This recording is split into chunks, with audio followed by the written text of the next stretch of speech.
진작 할 걸 후회하시는 분들이 생각보다 정말 많이 계십니다.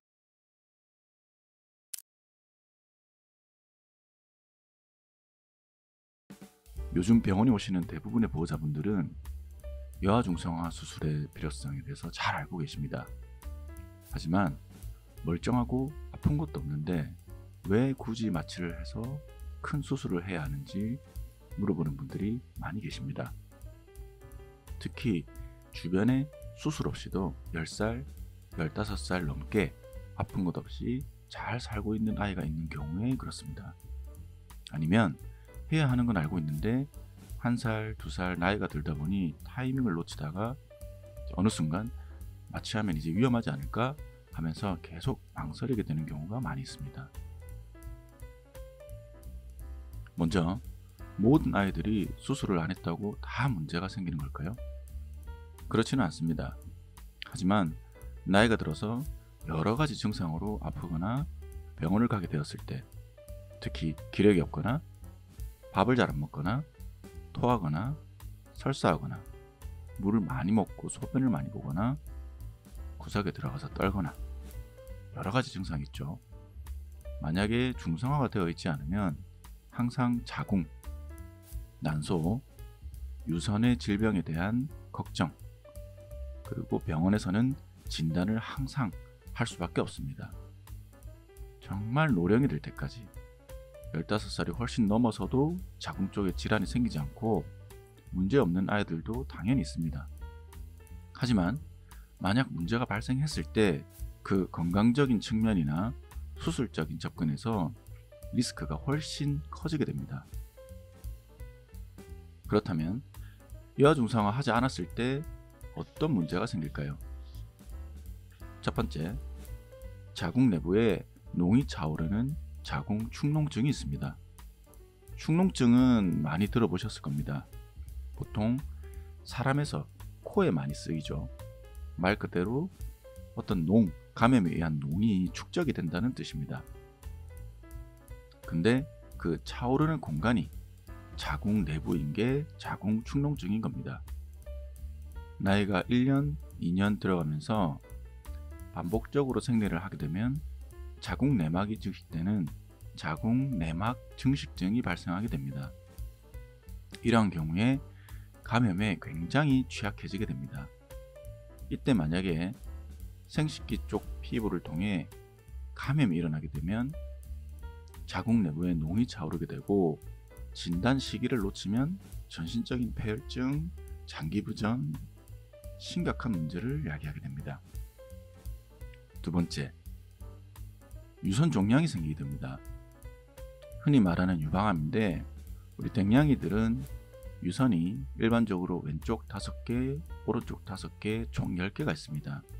물론 아이들마다 한두 개의 차이는 있을 수 있습니다. 발정이 1번, 2번 할수록 유선 종양 가능성이 올라갑니다. 첫 번째 발정을 하게 되는 평균 6개월령 이전에 수술을 하게 되면 평생 유선 종양 가능성이 거의 100% 가까이 예방이 됩니다. 이후 발정을 1번, 2번 할수록 유선 종양 가능성이 기하급수적으로 올라가게 됩니다. 유선 종양에 대해서는 다음에 다른 영상으로 자세히 설명을 드리겠습니다. 세 번째, 자궁 종양이나 난소 자체 종양이 발생하게 됩니다. 자궁 축농증은 크게 2개의 타입으로 나뉩니다. 하나는 개방형이고 하나는 폐쇄형입니다. 개방형은 자궁 경부 쪽으로 농이 빠져나와 밖으로 흘러나오게 됩니다. 농도 어느 정도 배출이 되고 밖에서 증상이 확실히 보이기 때문에 빠르게 병원으로 내원하시는 경우가 많습니다. 위험한 건 막혀있는 폐쇄형입니다. 농이 흘러나오지 않아 꽉 막힌 풍선처럼 자궁이 점점 커지다가 복강으로 스며 나오거나 전신으로 흡수되어 상태가 아주 안 좋아진 뒤에 오는 경우가 생깁니다. 먼저 집에서 자궁 축농증이 의심되는지 잘 살펴봐야 합니다. 만약에 다리가 아프면 쩔뚝이는 것처럼 증상이 확실하기 때문에 보호자분들이 여기가 아프다 하는 것을 알고 계시고 병원으로 오게 됩니다.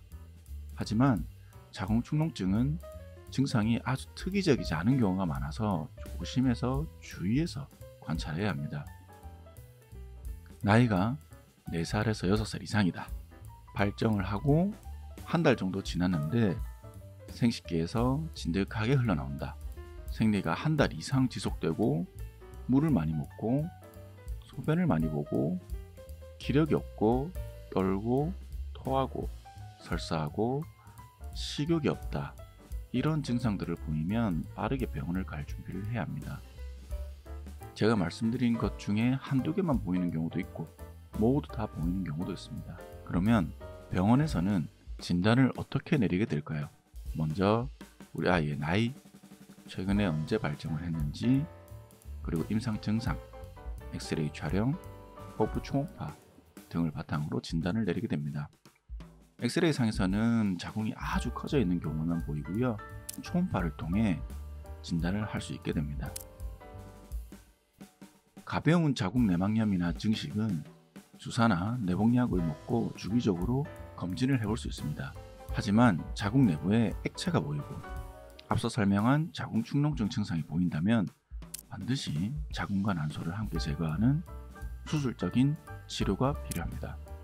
너무 늦게 와서 폐혈증이 오거나 다른 장기가 망가지지 않았다면 대부분 큰 문제 없고 수술도 무난하게 끝나게 됩니다.